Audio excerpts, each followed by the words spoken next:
Hi, this is Andrew Klavan on The Culture. I'm not a doctor, but I play one on PJTV, and I have wonderful news for you.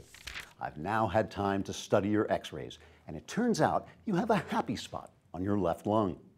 Actually, I've known about this for quite some time, but I didn't want to mention it in case it had caused you to experience any, well, anti-happy spot bias.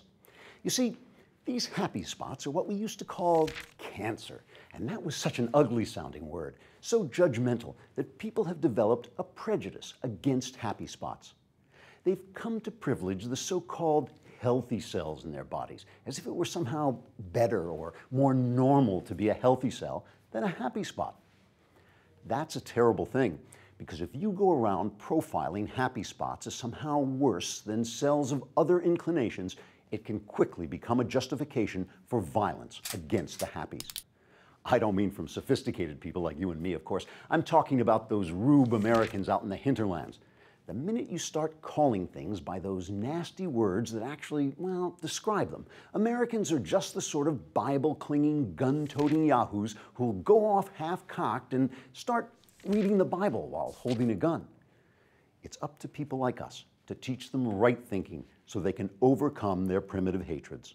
If we go around recklessly using words like cancer, the next thing you know, Americans will start trying to cut cancers out with knives or even kill them slowly with radiation or poison chemicals. It sounds barbaric, I know, but that's exactly what used to happen right here in our own country. And they call this the land of the free. Yeah, right. Not if you're a happy spot, my friend. Believe you me, if you're a happy spot, you could be minding your own business, just living and growing in someone's lung, or standing at a gas station somewhere when a drive-by doctor suddenly viciously attacks you with a scalpel, simply because you were raised to live your life a little differently than so-called healthy cells. Who do these doctors think they are, making decisions about life and death like that? Some of them don't even work for the federal government. Their small-minded philosophy calls cancer evil. Well, such cancer phobia has infected our country way too long. Nothing is evil or good except in the way we see it. These bigots are constantly coming to me and saying, "Oh, boo-hoo, if you don't cut my cancer out, I'll die." Just for 1 second, can't they think about it from the cancer's point of view? Why should they live forever while the poor cancer is slowly destroyed by some kind of torture out of the Dark Ages? Radiation, chemotherapy, and even the Christians never did anything as horrifying as that.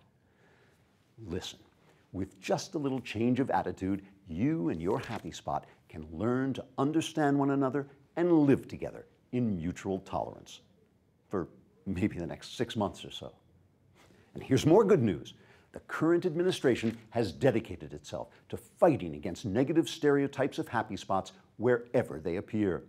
President Obama is supporting a United Nations resolution that will make it much harder, possibly illegal, even to mention the word cancer. And he set a good example by never using the word himself.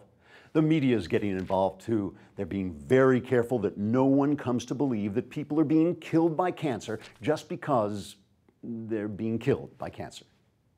Oh, wait a minute. I'm not thinking of cancer there. I'm thinking of radical Islam. Radical Islam.